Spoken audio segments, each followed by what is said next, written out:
Three, two, one. What's up, everybody? Welcome to another edition of Hammered.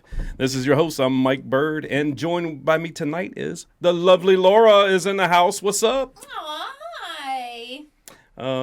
Excited to have you back in studio. As always, very excited to be here. Yeah, it's been a long 2 episodes, I think. It has. Yeah. What have you done without me?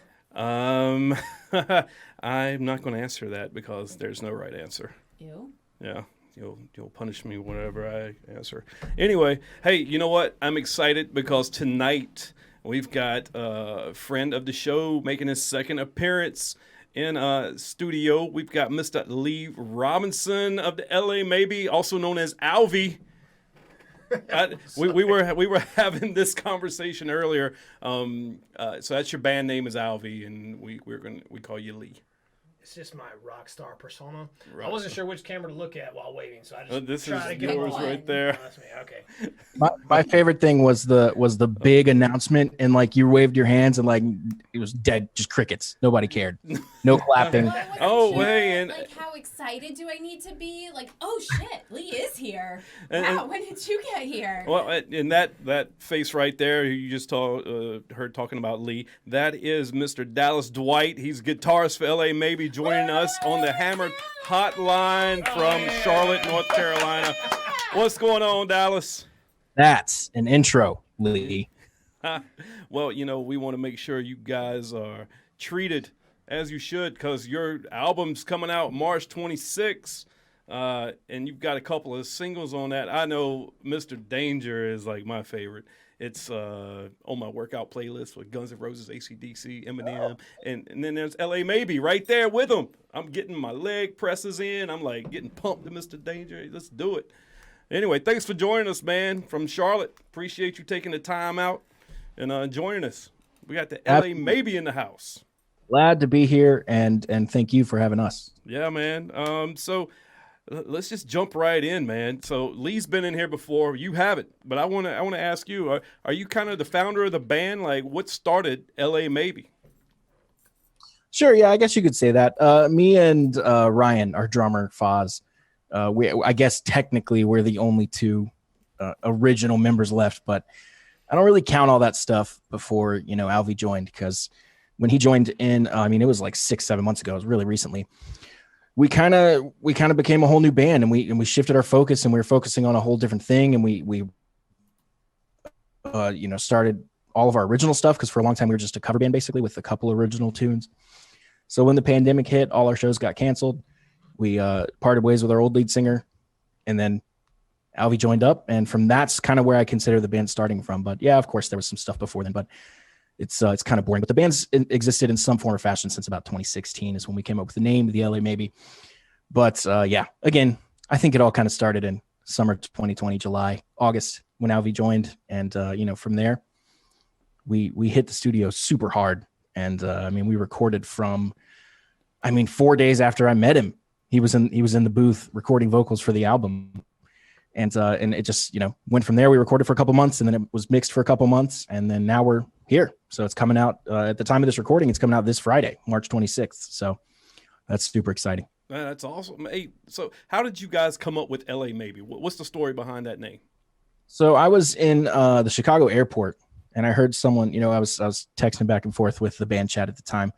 We were trying to come up with a name, everybody's throwing out ideas. And I heard someone behind me say, just as you hear people say things, I heard someone say, yeah, she gave me the old LA Maybe. And I knew what he was talking about. He was saying that, I guess stereotypically LA people can be flaky, and you won't get a yes or a no. You'll always kind of exist in that limbo, that maybe in the middle. And that just struck me as a really awesome saying. So I texted the chat and I said, let's call ourselves the LA Maybes with an S.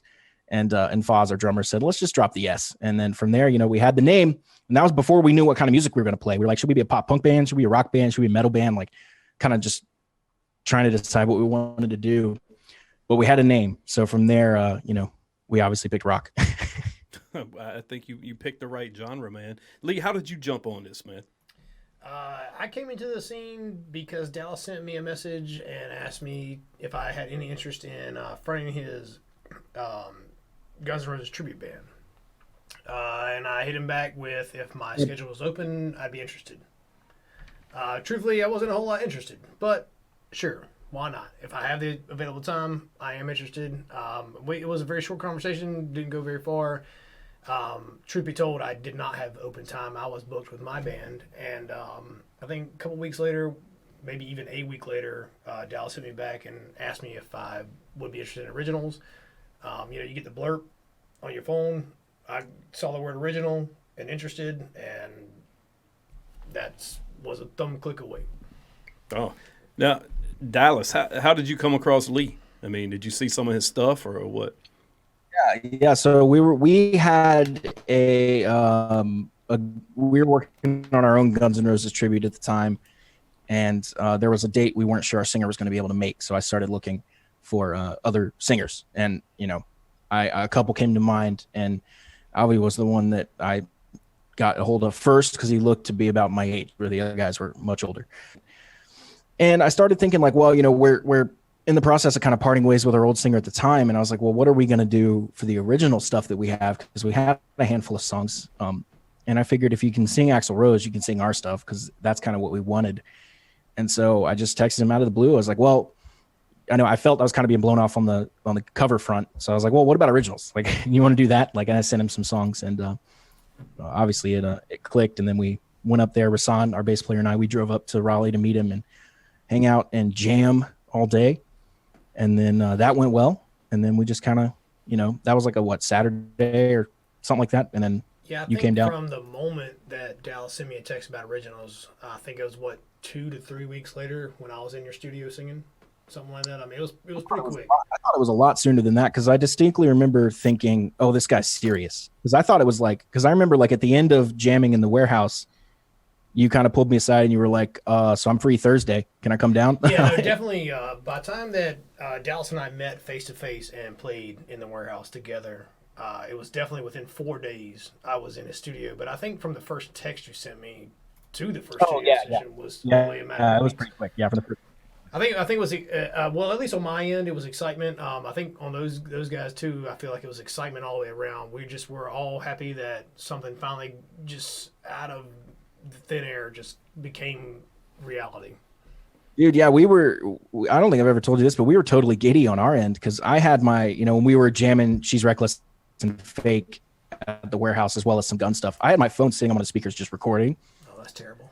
And and when we got home, I played it all for the band, and I was like, listen to this guy. Like, he has the sound that we've been searching for. And we just gathered around my phone listening to, horrible phone recordings of overmodulated audio because it's just blistering loud.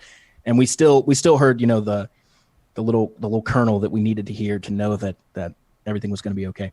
Yeah, I think I had a couple of days, well, maybe a week before you first sent me the lyrics and the songs, the rough cuts to where we practiced together. And, I was looking at lyrics on paper in my hand or on wherever anyways. It was rough takes for sure. Well, in my opinion, and I think I told you this on the last podcast, instead of Axl Rose, man, you should be singing for AC/DC.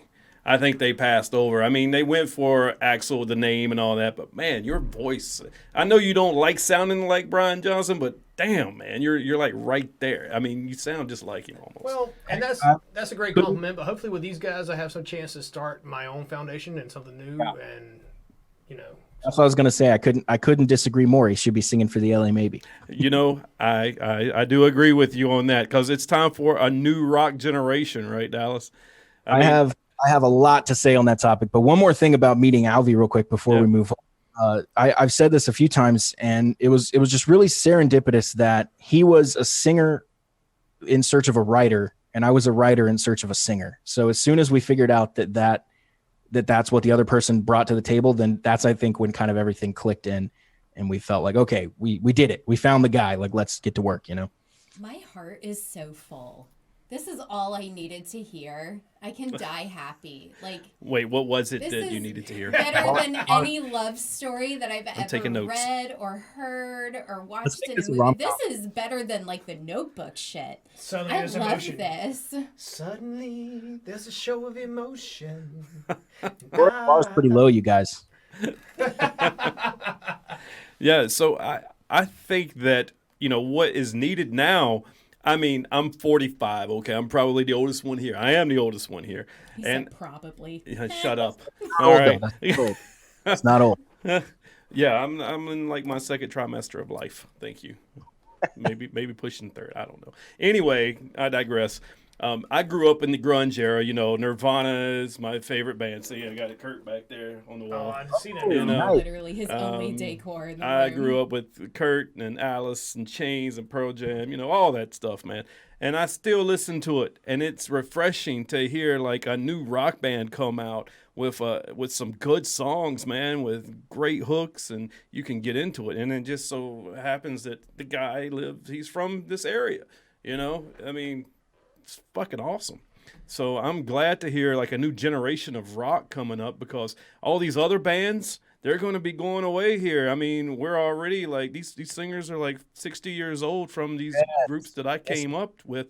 So when they're gone, what are we falling back on? Nickelback? I don't think so. We're not going to talk about that again. Holographic images. So- Holographic concerts. Ronnie James Dio was a hologram. Yeah, I mean, Tupac was a hologram too. So One of my Maybe we favorite do topics. that now. Actually. what was that, Dallas? When the interviews kind of take a turn in this direction, it's one of my favorite things because, I mean, Mike, who would you consider to be, I don't know, the fathers, the godfathers of rock music? What bands come to mind for you? The Godfathers of rock. Are we talking like And don't tell me, or don't just rock in general, the rock genre. Who kind of kicked it off? And don't tell me it was like some medieval lute player. Like I'm talking like modern. Look, Dallas, I'm gonna just tell you right now, I've got the worst. Like, I'm not a historian with music. Laura is. Like, we were talking about Fleetwood the other night, and I was lost because I don't really like Fleetwood. Okay, But all right. Well, I will say like Motley Crue, Van Halen, Poison. That's the stuff that I grew up to for rock. So let's go back one more generation and let's say Beatles, Zeppelin, Stones, Yeah, Sabbath. I'm going like Sure, the Who, right. Pink Floyd, like a little Sure, more sure. Any of those 60s like, bands, maybe even really some alternative people in the- sounds, really progressive sounds. Yeah. Now, if we think about those bands, most of them are still alive, right? Most of the members of those bands I just listed are still alive. A couple have died, Very from hard- recently. whatever, but not a lot from old age yet. A lot of Yeah. it's hard. So what that tells me is if the godfathers of something, if we think about the godfathers of like classical music, they've been dead for hundreds of years. So what that tells me is rock and roll is still very, very, very young. And we are about ready in the next 15 to 20 to 30 years. All of them are going to go. Every single band that we love is going to be gone.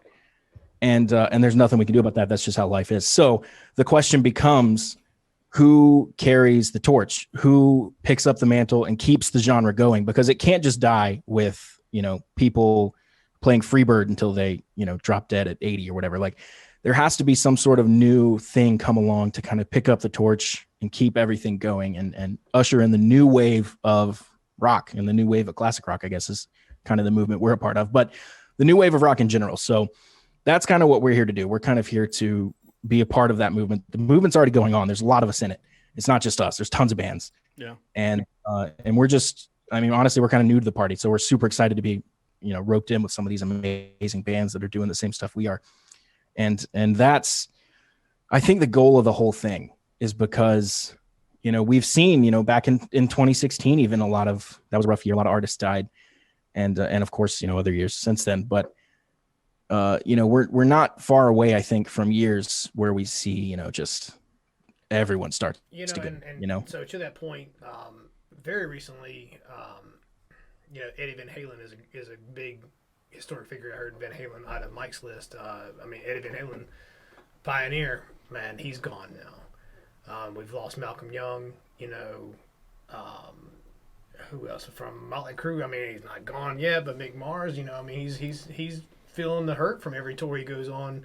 And there's countless others that just don't come to my head right now, but you're right. I mean, it's a dying breed, and so somebody's got to carry on the legacy. Well, just the way life is, we all die. So Yeah.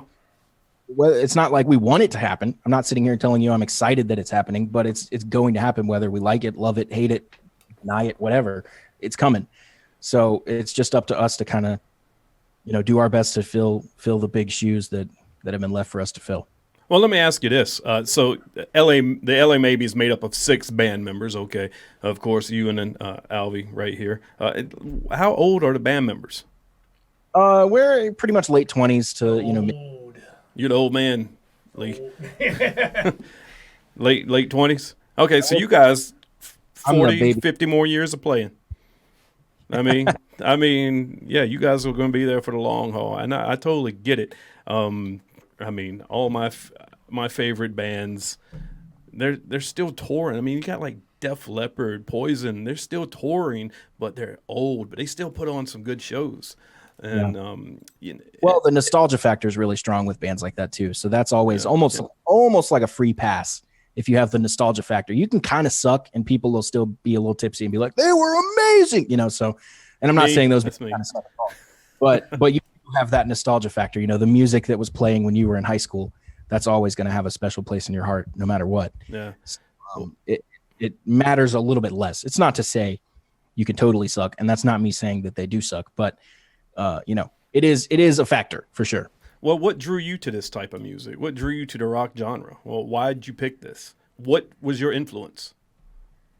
For me, it was Guns N' Roses was my main one, and I was maybe 10, 11 years old, and a friend's, we were on vacation, and a friend's older sister, put the Walkman headphones and was like, "Listen to this," and she played "Welcome to the Jungle." Praise God. And I didn't really know what to make of it.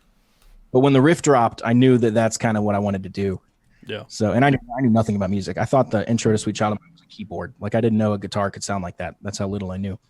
And that's a pretty basic guitar tone. So not a lot going on there.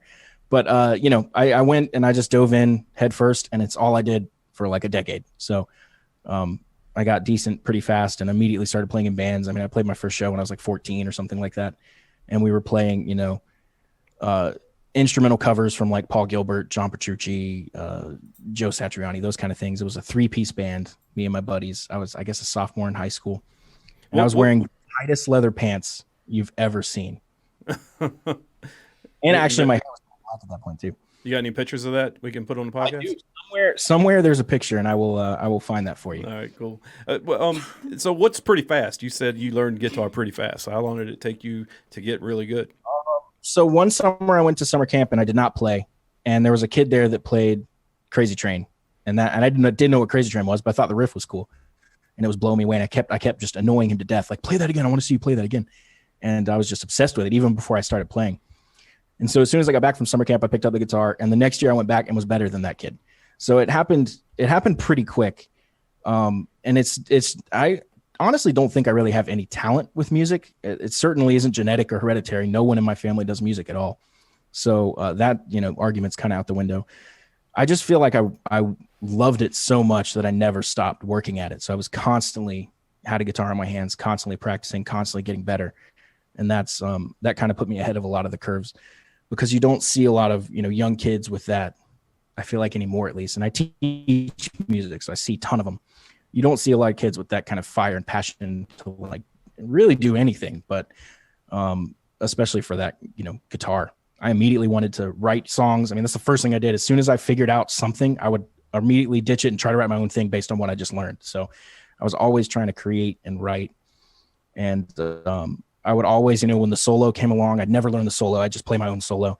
That was dumb. Don't do that, kids. You should learn the solo. But I didn't learn that till recently. So, but I was always just kind of trying to do my own thing. And I immediately, the goal from the very beginning, as soon as I grabbed a guitar, I was like, I'm going to start a band. I just have to get good enough to start a band, So that was always the goal. And of course I've been through lots of bands at this point, but finally feel like we have the right group of guys, And everything's easy now. It all clicked into place. Yeah, what have you got? I mean, Everybody's you got a keyboard player?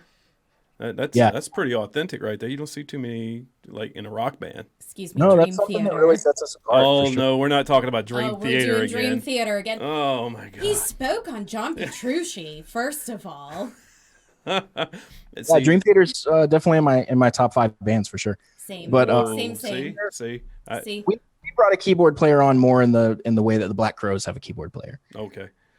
That was So- our thinking. So what have you got? You got lead singer, you got 2 guitarists, a bassist, a drummer, and a keyboard player. Is that what you got? That's the Black Crowes lineup right there. Man, I'm telling, man, go cake and get a horn player. Implement some horn in there. Let's pay the 6 we have first. How about that? Yeah, there you go. Go ahead and get that platinum record.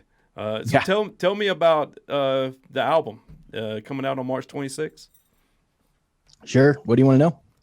Just tell me, how long did it take to put this together? How long did you work on it? Tell me about your selection of the singles. Sure. So it actually happened pretty quick. Would you say, Alvi? Quicker than I ever would have expected an album to come out. I think the whole process of meeting you guys and putting the album out was what, 8 months, 8 Wow. to 10 months, something 8 like months that. to like where we are right now. The album's been done for Yeah, that's a true. little The bit. album's been done a lot longer than people are aware. We just sent off to get mastered, and then we've been putting together distribution and potential tour dates. So there's a lot more behind the scenes than people realize. So yeah, I think as a whole, 8 months altogether. Yeah, for sure. And but the album happened really quick. The recording of it happened probably in about 3 to 4. And that's, not us working every day on it necessarily. That's like, oh, I can come down every Wednesday, stuff like I that. feel we could have done the album in 6 to 8 weeks had we all been in a studio together, living in the same, area or in the same townhome or whatever Yeah. suits your fancy. We But could have probably done it in 2 to 4 if we were doing that. yeah. For Are sure. you guys all strung out? I know you live in North Carolina. You live in Charlotte. But you guys live, what, 2 hours apart? But other Yeah, band members? That was the biggest thing. Was the rest of us kind of live, within 30 minutes of each other. So we're all from, what we say, but Alvi's a little bit further north. So he was the wild card with as far as like scheduling, travel and all that stuff we had to work around. But it wasn't that big of a deal. It's not like he's from the other side of the world or anything. Yeah. So I think we scheduled it. Yeah, it does actually sound about like 2 months' time because we would do every Wednesday. I would go down and Dallas and I would do 2 songs most of the time. Mhm. If it went faster or slower, so be it, because we're on our own time, which is another benefit. Maybe another question you're about to ask, but about how the pricing went with our studio time. Yeah. and- The amazing thing about our recording process is we did everything ourselves. So we didn't step foot in a professional recording studio like you're probably thinking of when you think of a recording studio. Didn't get anywhere near one. We did everything ourselves. Every note on that album was tracked by us. There was no extra engineers or producers or anything like that. And we did it all ourselves, all the button clicking and, all the dirty little details. I remember editing vocals till like 4 a.m. one morning on Peace of Mind, just watching, Netflix and editing vocals. So we put, hundreds of hours into this album. And the downside or the upside, I guess, is we saved a ton of money. Because if we put the same amount of hours we put into it, if you convert that to like paying for a recording studio, it's got to be easy, multiple 5 figures. So we kind of dodged a bullet on that. That's pretty cool, man. Yeah. There's something about having your own studio that actually is pretty good. I have one here in my house. So not having to rent that space and doing everything yourself, it's a learning process. And like you said, saves you a lot of money at the end of the day. It makes it a lot more personal too. Like just that one more little bead of sweat, that one more little like drop of blood, just a little bit more of you going into that process. It's I feel like it makes the final outcome that much richer. Yeah, definitely for us. That's insightful for it sure. gave us a chance to, a lot of first takes that Dallas and I did were passable. They were sellable, but they weren't great. And we got to try 3 or 4 different avenues, whether it be a small guitar change or a small melody change or vocal harshness or softness here or there. I may have touched on this last time, but Mr. Danger was written because I was having an off night singing and we weren't recording well. And we said, well, fuck it. We'll just write a song. It doesn't have to be, when you're writing, it doesn't have to be perfect on any note. It can just be an idea. Yeah. That's kind of how Mr. Danger kind of got finished. You remember how we finished that one? Because I had all the verses done, and I didn't have a pre-chorus or a chorus. So I told Alvi, I was like, here's what you're gonna do. Go stand in the booth. I'm gonna hit record, and you just sing whatever. It gibberish, la la la, whatever. But just sing a melody that you're hearing over this. And the very first melody he sang ended up being what ended up on the album. So we had it recorded there, him going la la la la la la la la, whatever. And then we kind of sat down and said, okay, here's the melody. I really like the melody. What words can we put here that fit with this melody? Take everything you get. We started coming up with the lyrics after he had improvised the melody over it. So that actually worked. Yeah. All because my voice didn't cooperate that night, so we couldn't record the track we had planned on recording. So. Wow, isn't that crazy how that works out? And that's like, I don't know. I mean, I've only listened to 2 songs. I listened to Sucker Punch and I listened to Mr. Danger. And man, Mr. Danger is just, I can't express how much I like that song. It's just a good song. You know? It's awesome. Yeah. Oh my God. Calm down, you two. There was certainly time where, I do think generally perfectionism is kind of a negative trait, but I recognize that I have a little bit of it in myself. And there'd be times where I'd wake up, 4 a.m, listening to a demo or whatever of, something we did that day. And I'd text Drizzle, our other guitar player, and be like, you know what? We got to set it back up because there's one note we got to change. Literally, we reset up recording for one note multiple times. Well, you guys bought a whole new guitar for one particular solo, didn't you? And then sold it the next day? That's an oversimplification, but technically, yes, that did. He bought Driz bought a guitar because we needed a whammy bar for something. He came over. We weren't even supposed to be recording. He just came over and he was like, "Look what I just picked up." And he had a guitar with a whammy bar, and I was like, "Oh, I need that for something." And so we plugged it up real quick, recorded it, and then he returned it the next day because he realized he didn't really want it anymore. So that wherever that guitar is, it's on our album somewhere. I do that with Lowe's sometimes. I'll buy a tool and, I'll use it and take it right back the next day. Yeah, that's smart. It's totally relatable with what Dallas was saying. Like, I mean, totally it's sort of, nailed it. kind of, it is. Totally relatable. If I remember correctly, I'm going over to his house in a bit. I'll ask him, but it was I want to say it was a EVH signature. So it was like one of the Van Halen ones that he brought over. Should have got so the serial number or whatever, so we could, in 10 years, Well, find see, it again. I didn't know he was going to return it, and he didn't know he was going to return it. He brought it home after we recorded literally one note with a whammy bar, kind of like the beginning of that Girls Girl. Does that, or is that Wild Side? What am I thinking? He's talking to you, Lee. Oh, now is it Kickstart My Heart? Yes. Thank you. Where he kind of makes it sound like a motorcycle. So we basically added that to Fake. It's just pretty quiet in the mix, but it is there. And then Driz brought it home to do a little work on it, and he realized there were some things about it he didn't like, and returned it the next day. And he texted me and he's like, "Hey, I got rid of that guitar." I was like, "What?" That's hilarious. Quick question: do you know why Nikki Sixx wrote "Kickstart My Heart"? From the heroin overdose, right? Yes, because his heart stopped. Did you know Slash was with him when he died? What? No. Slash Not was in the room. He died. Oh, he was in the He was in the hotel room. Yep. Okay, so Dirt's Mike is not only correct. referencing the movie we just watched, so He died in the obviously ambulance. There are some gaps that are not being filled in here. Now, hold on. You're surprising me, Dallas, because I did not know this. Because in Dirt, he dies in the ambulance, and the first responder sticks the needle in him and says, "Nikki Sixx is not dying in my ambulance." Well, you want a specific time of death or when he shot up? I don't know. Oh. I don't know. I guess I don't know I don't know, like, when you die from a heroin overdose. Like, do you die immediately, or do you kind of like comatose and then die later? I don't know how it works. But supposedly, according to Slash's book and a couple other sources, they were partying together, doing heroin or whatever. And then Nikki OD'd.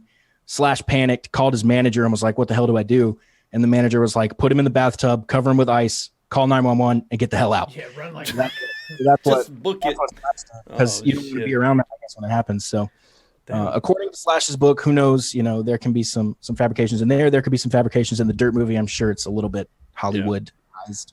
So, who knows? But I need to buy that book. maybe you can get him on your show, Mike, and then you'll find out firsthand. Slash? Yeah. Slash Okay, let me, or Nikki Nikki Sixx. or whoever. I prefer you get Slash on your show, but that's just We'll get me. them both in here. We'll get like same time. both sides of the story. Well, pretty soon you guys are going to know all these people anyway. I mean, have you ever like ran into Guns N' Roses? Have you ever met any of those guys, Dallas? Yeah, Dallas, tell that story. Oh, what do we got? It's a pretty good story, actually. You really wanted me to do this. Okay. Well, now that you brought it up, yeah, I know Duff pretty well. So I do a ton of work for his brother, Bruce McKagan. And Bruce is a really, really close friend. Never mind that he's 3 times my age. He's a really close friend. And through that working relationship and friendship, I've come to know Duff and played on stage with Duff and had a relationship with him as well. So yeah, love them for sure. The McKagans are great. Awesome. Oh, man. I've never met anybody from a band except for the LA Maybe. There you go. And Nice. There we go. Now you've met 2 people that know more famous people. I mean, what do you want? 20 years from now, I'm going to be telling my grandkids, that Lee I want Robinson. the guy that met Duff. He was pretty cool. I heard he was. Yeah. But I'm going to be telling my grandkids, I met Lee Robinson and I had Dallas. Dwight on my But podcast, that does kind of go back to, what Dallas was talking about earlier, like the generational evolution of music. I have specific memories of being in my dad's car and we're listening to Pink Floyd. So, your kids are going to have kids and you're going to be in the car with them and they're going to grow up with memories of listening to the LA Maybes. So that I thought was just kind of like a beautiful little ribbon that I tied together here, just thinking about that evolution and that flow of music. We're just trying to figure out how we can drink the beer and play the music and get the ladies, and you're like making it all weird. It's beautiful. Oh, that brings me to this question, Dallas. Okay. How much have you guys been on the road? Y'all played one gig together at the Blind Tiger in Greensboro, right? That was your first time playing together? Am I correct on that? Last Friday. Yep, that's correct. And I hate we missed it, but Laura and I were in Florida taking a little mini vacation. So you guys got to play Blind Tiger again. All right, just play somewhere in Raleigh. Well, Fuck it, yeah, we're come gonna here. go. We're gonna go everywhere as much as we can, as soon as we can. But a lot of that's up to things that we don't control. So we're just going with the flow for now. Who's the troublemaker in the band? Is there a troublemaker? How's Lee? I wouldn't think so. The funniest thing is Josh always disappears. That's the funny thing. Keyboardist. Yeah, he Keyboardist. does kind of get. Every time we look up, someone goes, "Where the hell's Josh?" It's literally become like a saying in the band. Where's Josh? I think as far Get a as, T-shirt made. Well, they'll probably charge double for those. I think as far as where we're going as far as playing live, the benefit with this band and our first live show is that we're all seasoned musicians and we rehearsed our asses off. And so when we all got on stage, yeah, we have a lot of places to learn about each other and when is a good time for me to stand next to this member? When is a good time for me to laugh with this guy? Because you need stage personality, you need stage camaraderie, or else the crowd doesn't feel it. So we'd have a lot to learn about each other, but we're all seasoned musicians, so we put on a great live show. It's our goal to put on a great live show. And moving forward, I've got stuff in the works, and it's just going to get better and better as it goes. Cool. Yeah, for sure. And one thing that was really important to us is that we don't just regurgitate the songs live as they are on the album. If you want to hear the exact song from the album, listen to the album. So what we wanted to do was bring a full show experience. So we've been doing that by adding things to songs, changing structures slightly. Nothing so much that like it ruins it, of course. Everything we do is trying to enhance it and make it better. So, giving people spotlight solos where there isn't one and taking advantage of certain song moments to highlight a certain musician and stuff like that. So I'm really proud of the show we've built. And I think it's a really well-rounded show that showcases everything this band has to offer, which is a whole hell of a lot. And in a really nice way. So it was fun to test it out at the Blind Tiger. We got a ton of positive feedback. It's really cool to see how songs impact people, because one song in particular, When I'm Gone, was written for my friend that committed suicide in 2015. And it's all about that kind of, life experience and emotions and stuff. And someone who had a similar life experience came up to me after the show and said, I cried during that song. And that, definitely wasn't prepared for that. So that's really cool to see. You put art out into the world, and it's cool to see it have the effect that you intended and that you wanted and that you hoped for. So that was, hopefully there's a lot more of that to come. But I think that song in particular, When I'm Gone, I think people will latch onto that one that have had life experiences like that. And it's kind of a message of hope, I think. So that's super exciting for us. I got to tell you, I can't wait to see you guys live, man. I'll take the trip. It seems like every time you guys are playing somewhere, I got something going on. Well, the one time. But next time, we will make sure we're not on the road. We will travel. We'll make a weekend out of it or something, Yeah, so the thing right now is we don't know where we're going or when we're going. Yeah. So we are working, behind the scenes hard to get, agents and stuff that we need to put us where we need. When you find out, let us know, and we will definitely plug your show, man. Absolutely, man. Because I want to be there, actually. I already talked to Lee. Hey, I need a vinyl. I'll pay. I don't care. I want the band to sign it. Let's do it. I'm a vinyl collector now. After like 20 years of not having vinyls, I just went on this vinyl like shopping spree. Now I've got like 70. Crazy. I'm not a vinyl guy at all, but that's awesome. It's been really cool to talk to people that are and see the demand. We kept getting comments like, when's vinyl coming? When's vinyl coming? And I literally had to like figure out how to make vinyl for us. So it was, and we did it. So I'm super happy about that. There's been pictures. I got a video today of someone spinning their vinyl and filming it. And dude, they're coming back. It's popular, man. Next thing, VHS tapes are coming back. Watch out. I don't think the quality of VHS is quite the quality of vinyl. But we all felt the same thing about vinyl. Like growing up, just the sound quality is not the same as what we have now. The sound quality is actually really great. It's the players that the what you played it through wasn't as great. And Dallas will probably argue this because he feels the opposite, but that's fine. To each their own, whatever. But the quality is fine if you play it through a good system. yeah, you can get amazing hi-fi systems. I mean, Henry Rollins has like a $200,000 system or something like that he listens to vinyl through. And I'm just like, dude, I'm listening on my iPod and it's fine. Like, I don't care. Like, I don't get anything more out of it from like, having to have this massive inconvenience. Like, it's much better. Yeah, I totally get that. I guess it's more nostalgic, I guess. I don't know.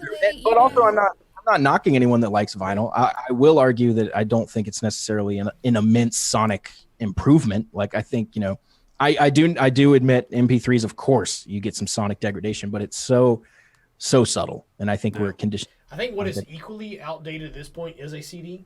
And what is cooler to hold is a vinyl. So if you're going to hold a CD or a vinyl, you may as well hold the vinyl because at least you have a product.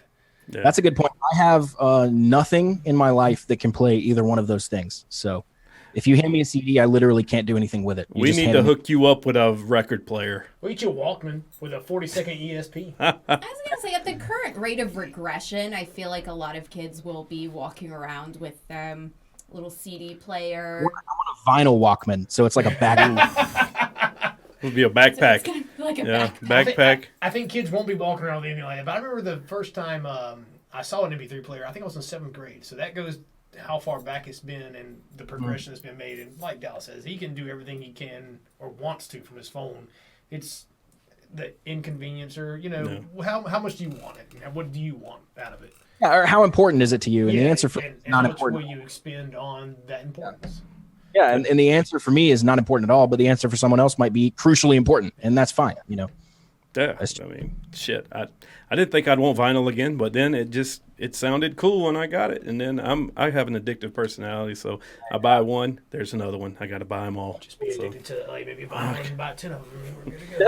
Definitely romantic, pulling out a big ass vinyl and sitting it on the thing and all that stuff. You got like this little platform. It says now spinning, and you put your little album art right there, and you look at it. I bought the Righteous Brothers' Greatest Hits the other day and listened to Unchained Melody like 2 times in a row. I was like, this is fucking cool. That's amazing. No hate mail. All right.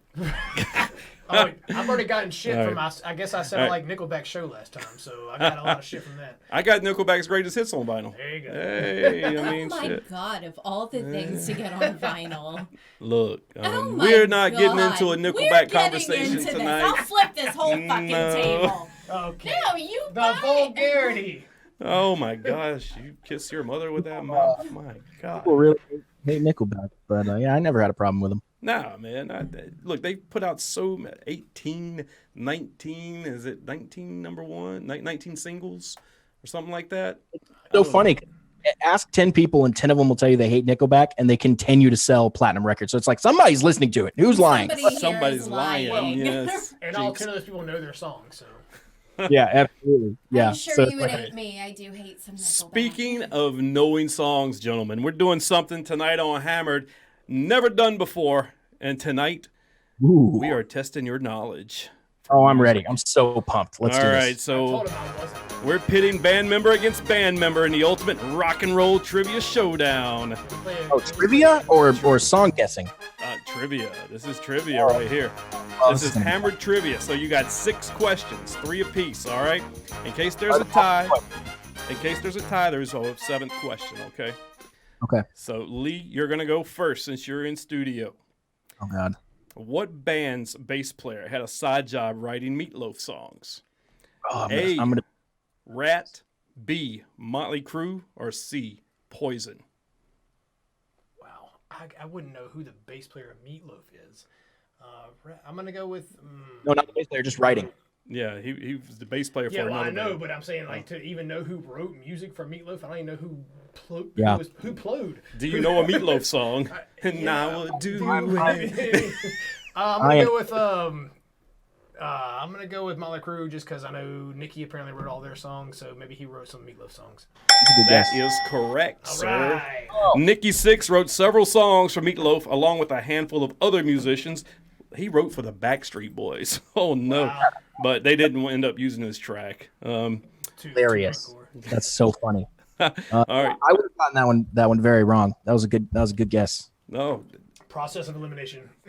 I was literally between Rat and Poison, so I would have been I screwed was either gonna way. go with Rat, but I was like, Nikki wrote all their songs apparently. I don't even know who the bass player is for Poison. Or Really Rat. smart. All right. You ready, Dallas? Here you go. I was born ready. What mega hit boasts an opening riff that was actually just the guitar player warming up? I'm sure you got. Reach Out of Mine by Guns N' Roses. Jesus Christ, he didn't even need to hear the selection. Ding, ding, ding, you got it. Slash thought the riff was nothing but a joke, but Axl Rose convinced him to keep it. You know you're good when your practice skills become iconic. That is true. All right, so we're tied up 1-1. Lee, here we go. What over-the-top performer says he actually suffers from stage fright? Ozzy, whoa. Is over the top important? I think I have an idea. I'm going to see if he pops up as an option. Is it Wait, Ozzy wait. Osbourne?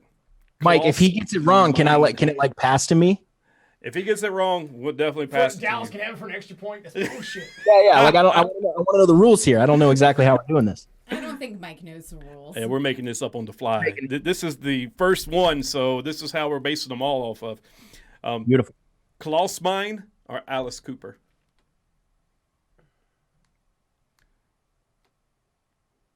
I can picture Alice being nervous. Who I thought it was is not in that option, so I must. I'm gonna go with Cooper, Alice Cooper. That is wrong, sir. Oh, no. For the steal, what do you think, Dallas? Well, there were only 3 options, and now one's been eliminated, so that's kind of, I guess, a little unfair. What were the 2 options left? Ozzy and Klaus. Okay. To be totally honest, I don't know who Klaus is, so I'm gonna go Ozzy. That is correct. Ozzy Osbourne. He may scare bats, but get it on stage still gives Osbourne the willies. He didn't give me Who's Klaus from? Scorpions or something? I don't even know.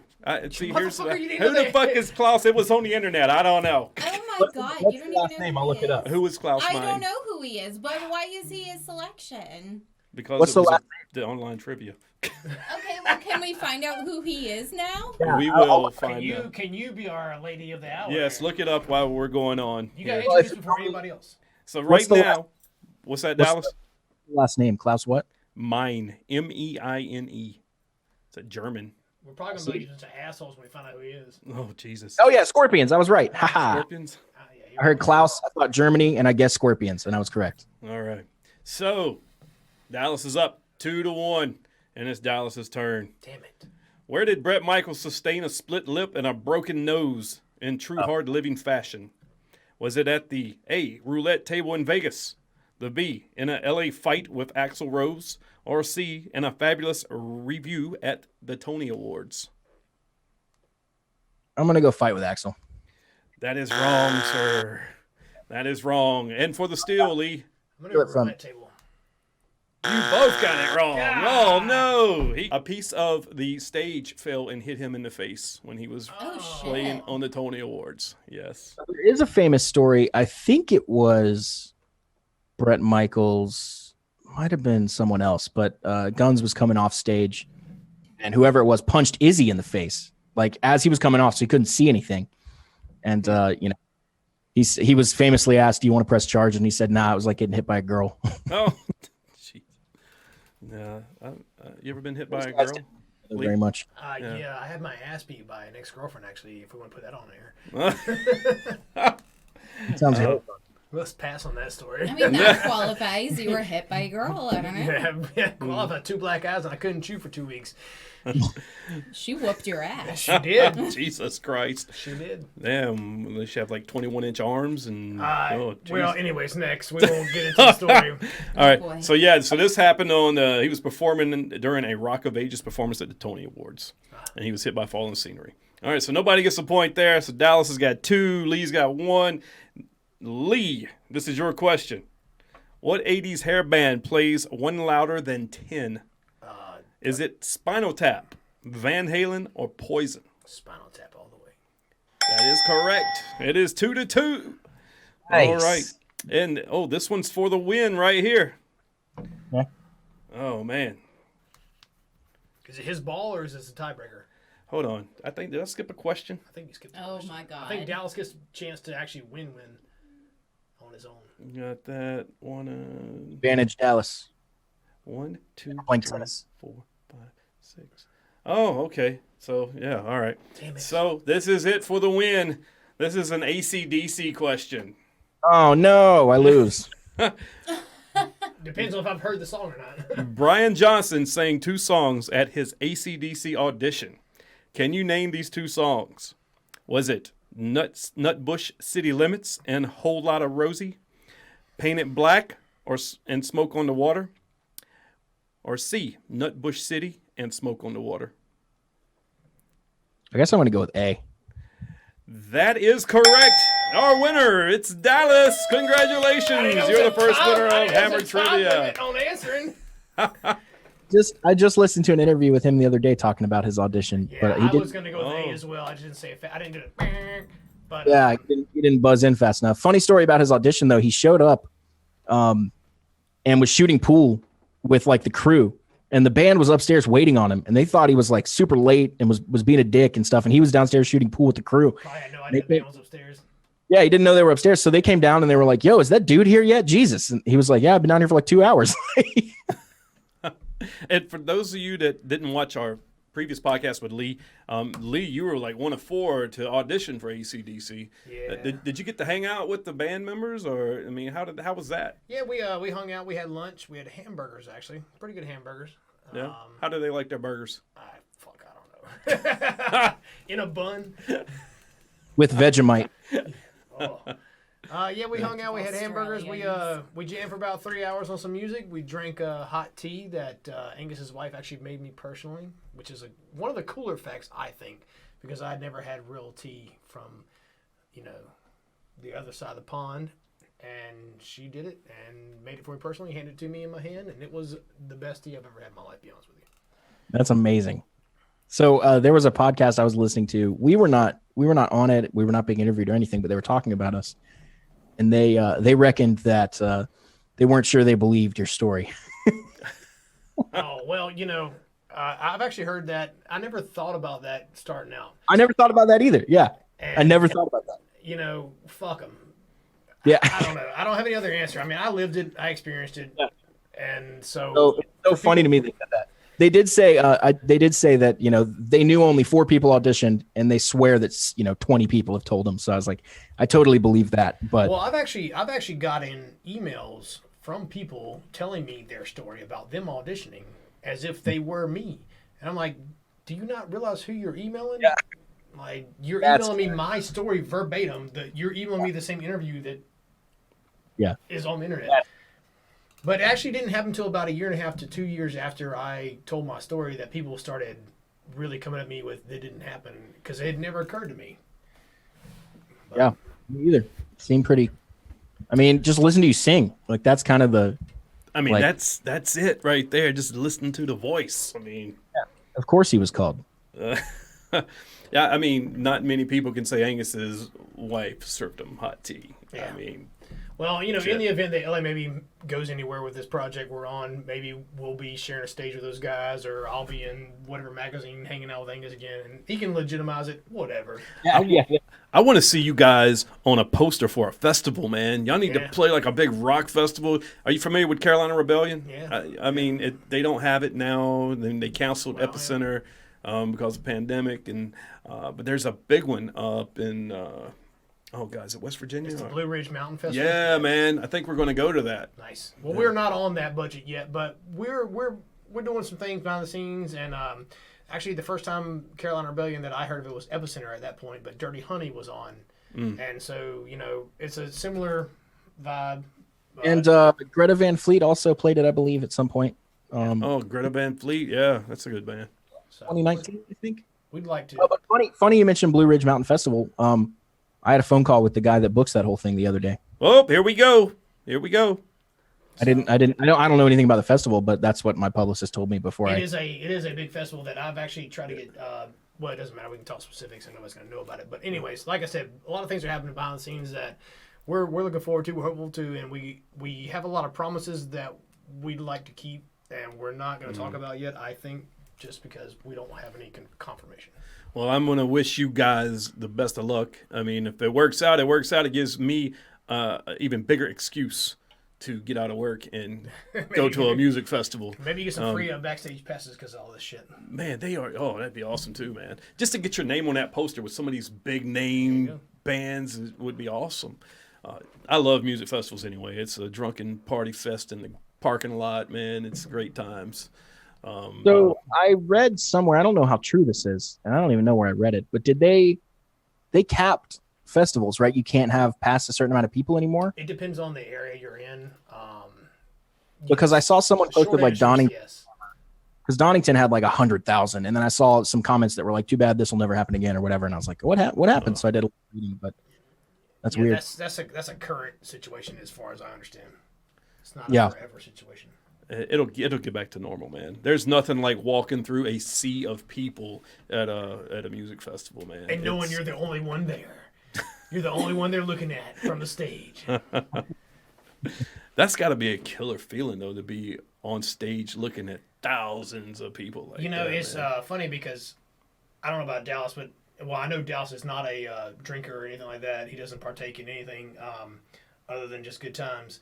But I am a drinker, and for shows where the people are there, I mean, not that you need alcohol to do the show, but you don't need anything. When you look out into a sea of people, you just need them. Yeah. And you're on a high, and sometimes they will be singing so loud in the crowd that you cannot even hear the monitors, you can't hear the speakers. All you hear is the crowd singing. So it's kind of like if you're like, man, that band sound like shit. It's like, well, they couldn't even hear themselves. All they could hear was the fans cheering. They just did their best. You know, I don't know. Yeah, it was one of the most fulfilling, rewarding things is seeing people sing your words, and we did see a little bit of that at Blind Tiger, which was awesome. Obviously, very small scale, but it was still cool to look. You know, we opened the show with Mr. Danger, and we closed the show with Sucker Punch. Those are the two singles that have been released so far. Obviously, didn't expect anyone else to know the songs in the middle; they're not out yet. But I was looking out every now and then to see the reactions to Mr. Danger and to Sucker Punch, and sure enough, people are out there singing the words, and that's that means the world. I'll tell you what we're going to do, man. Speaking of Sucker Punch, I'm going to go ahead. I'm going to play that music video right now. Give this viewing audience a chance to check out your new single, Sucker Punch. Here it comes right at you.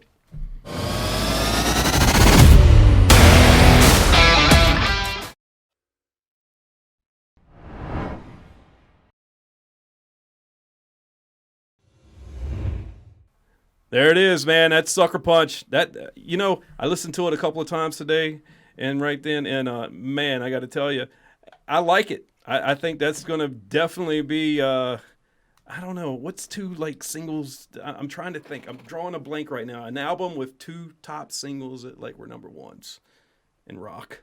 I feel like Two number ones. That's Back in rough. Black, AC/DC Back in Black might have done that. Yeah. Maybe. What were the singles off that album though? I don't know. Ob- AC/DC was not known as a singles album. They were known as an album band. Yeah, for sure. That was the #1 album of all time, correct? It's one of them. Yeah. Eagles' Greatest Hits is up there. Michael Jackson's Thriller is up there.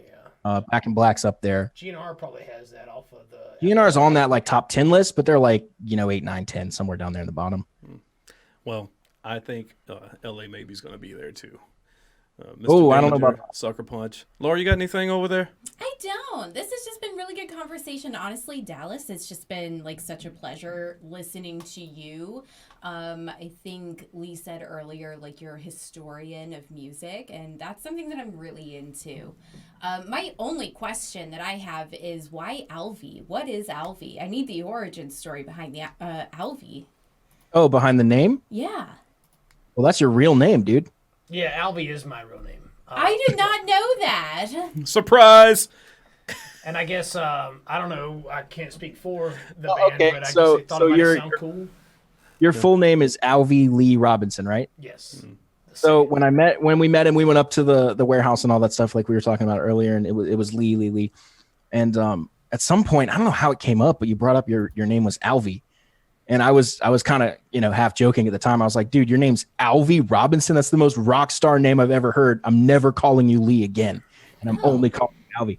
And so we started putting it on all the band stuff, and it just kind of stuck from there. You will never be called Lee again in this studio. Yeah, I'm sorry. That's You been are- retired. I have to untrain my mind. Not to make this weird, but all through high school and my early work career, anyone who ever called me Alvi was a female.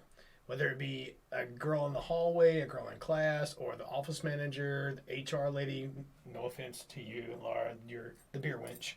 And, it just has always been, the females always called me Alvi. So it's been a bit of a transition for me to go from Alvi to Alvi, how you doing? So it's just always, that's just one thing that's a fun But I think if you want to get really, really heady about it, really meta about it, I mean, I think of it as kind of a fresh start for you and for all of us, I can agree with that. Also, I think it looks really fucking cool on the printouts, me personally. Yeah. So I'm telling you, and Lee Robinson's dope as well, but Alvi Robinson, like that name was made to be a rock star name. Like you can't be just like an accountant with that name. Alvi Lee Robinson. That just rocks. ALR. there you go. ALR. ALR. Bro. Is that David Lee Roth? Alvi Lee Roth. I'm trying to transition Dallas into Double D, Dallas Dwight, but I don't know how he feels about that. But it's going to stick, at least in my interviews, maybe no one else's. Yeah, I've heard them all. Big D, Little D. Double That was D's. growing up because my dad and granddad are all Dallas. I'm a third, so it was always Little D. Dee-wee was a big one. That was a fun one. Not Dee-wee. That sounds horrible. Dee-wee. That's gonna be my rock star name right there. Dee-wee. All right, man. So here's where we're about to wrap it up. Dallas, if people want to check out the LA Maybe music, where can they check you guys out, man? Where can we get the album? Best place to go for everything is lamaybe.com. From there, that's kind of the hub. From there, you can go wherever you need to. You can go Spotify, the web store if you want CDs and vinyl or shirts. Or I even transcribed every single note we played on guitar, and we're selling that as a tab book and all that stuff. So lamaybe.com, that's the best place to go. And if you scroll to the bottom of any page, you can sign up for the mailing list. And what we do for those people that do that is we give them 10% off merch. So if you're thinking about buying anything, definitely sign up for that mailing list, save a little money. And also I send out a newsletter every Tuesday that kind of just keeps everybody up to date on what's going on with us. So that's Cool. the best way. I'll add those links. And Lee, you got anything? Nah, keep on listening, guys. Keep on rocking. Have a good time. Make music about fun. We'll be there with you. All right. We're going to also do something else new here on Hammered. You don't drink, so you don't have to partake in this, of course, Dallas. But me and Lee, we're going to shotgun a beer here. Oh, Lord. Oh, I've always proclaimed to be a great drinker and not a fast drinker. Well, you got a key? Okay. I got a key. Something to pop it? Is that you want to borrow my key? I need a key, man. You want to borrow my key? I need to borrow your key. I put all the secrets in this one hand. He wants to borrow it. Your Hello Kitty Ew. key. Show that to the camera. How can you zoom in on that?